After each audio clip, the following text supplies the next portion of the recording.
Today is November 21st, almost 3 weeks since I had my declared emergency in landing. And now that we've gotten far enough through, determine what the cause was, I'm ready to do this debrief. November 263, are you still in emergency status?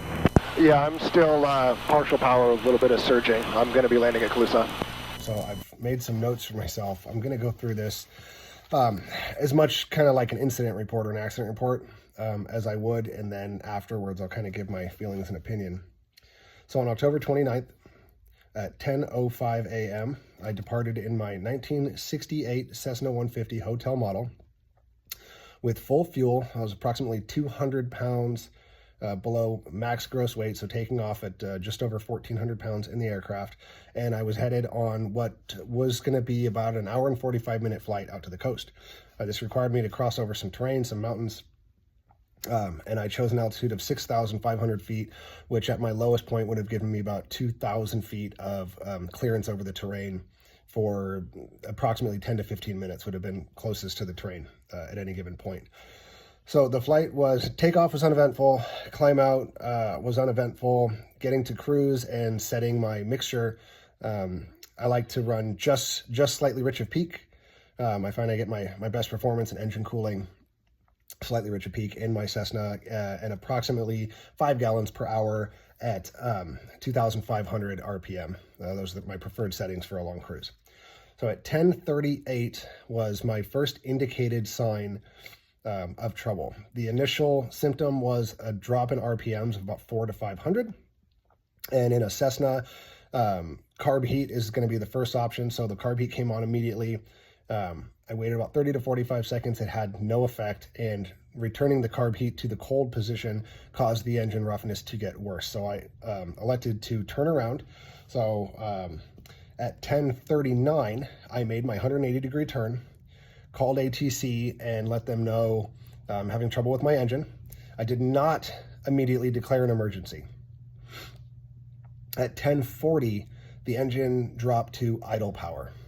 The engine did not fail. At no point did the engine stop completely, but in a period of 2 minutes, power was completely lost, and I was flying at an idle with the throttle advanced, so no power. At this point, I executed my ABCs, pitched for my best glide, picked an airfield. The closest one within glide was an agricultural strip about 8 miles away. It did have a paved runway, and so I started aiming for that, and I declared my emergency at that time.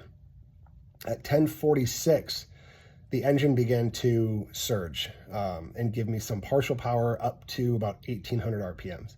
This allowed me to stretch my glide, and I changed my landing point to Calusa, which was only a few miles further, but it's a much larger airport. It's close to a highway. It has services. So that partial power allowed me to land at 10:55. So total time in emergency, 17 minutes from the first indicated sign of failure to landing. So now that that's done, there are definitely some things that I learned from this. There's some things that I didn't do well. There's some things that I did do well. And so we'll kind of start from the first sign, the first indication of trouble. I immediately went to the carb heat. 150s are known for, we call them ice makers. They love carb ice, even in non-icing conditions. It's common, and I've experienced it. I've experienced real carb ice, so I know what it feels like.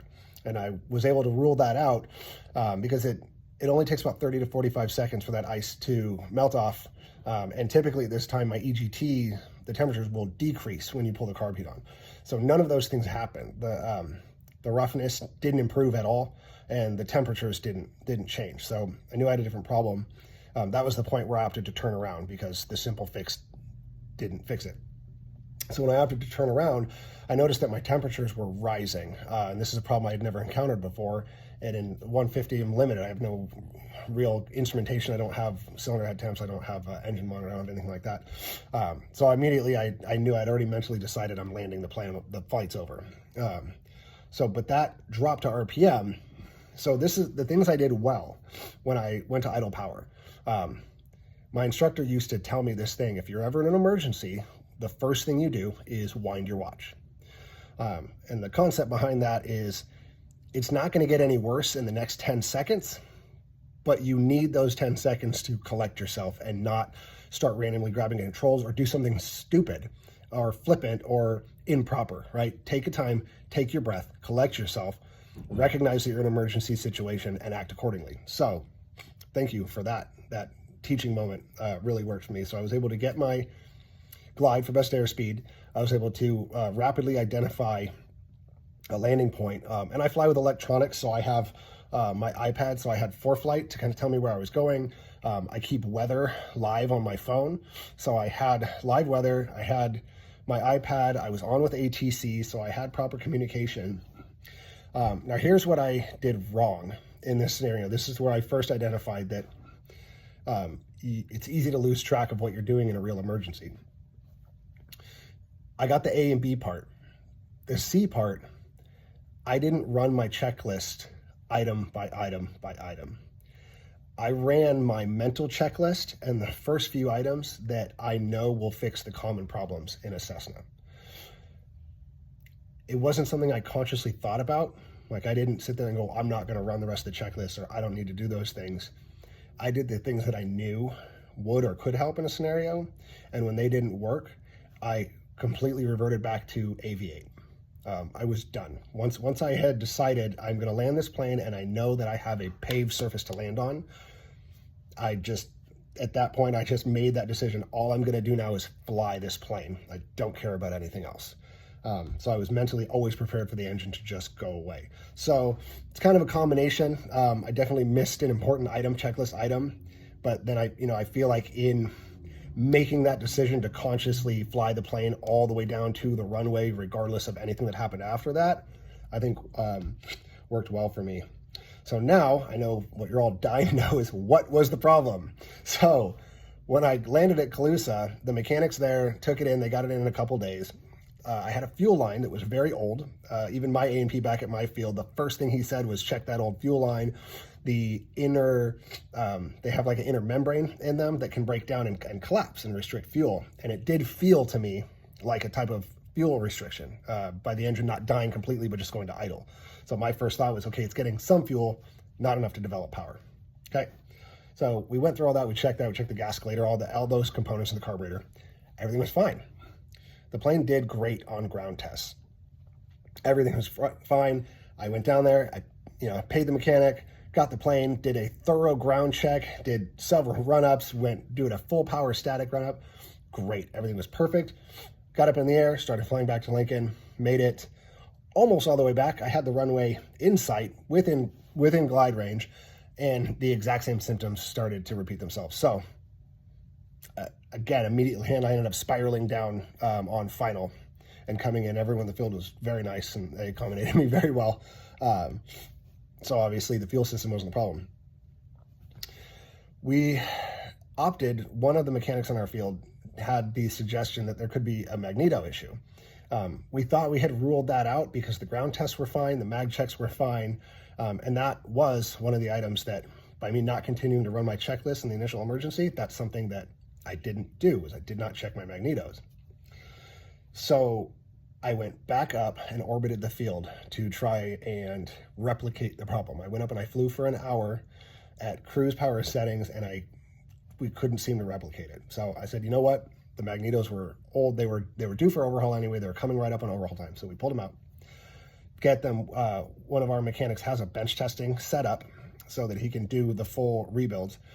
And he did he went in and cleaned it up, put in a new coil, new condenser, put it on his machine, and it wasn't producing spark at idle. It would only start producing spark, he told me, around 1,500 RPMs, and even then it was inconsistent, it was weak. It was just a weak magneto with brand new parts in it. So he called Kelly Aero, and apparently the core, I did not know this, I'd never even heard of this before, but the actual magnet in the core that spins with the coil to generate the magnetic field, to generate the electricity, can become demagnetized. It can just lose its ability to generate an electromagnetic field inside the magneto. None of us had ever encountered that before. We had no idea. So I now have two rebuilt magnetos in the plane. I figured they were both due for it, so we got them all done. as of now, the plane has been flown. Everything is operating perfectly as far as I can tell. Obviously, I'm going to be more diligent my next couple of flights, really keep an eye on that, fly nice and high and stay close to everything. I also want to say thank you to everybody that reached out to me. So many people reached out to me. You guys are fantastic. I always say it over and over again, the aviation community is absolutely incredible. We really look out for each other. It really fills me with confidence that no matter what happens, no matter where I end up landing or who I'm around or what I'm doing, we'll always take care of each other. And I know you guys will always be there to take care of me. And, you can always count on me to do the same. So thank you all very much. And of course, questions, comments, please, absolutely. Any questions you may have, I would love, any kind of feedback. I know a lot of people are going to, there'll be some of the, I would have done this, I would have done that. And that's fine.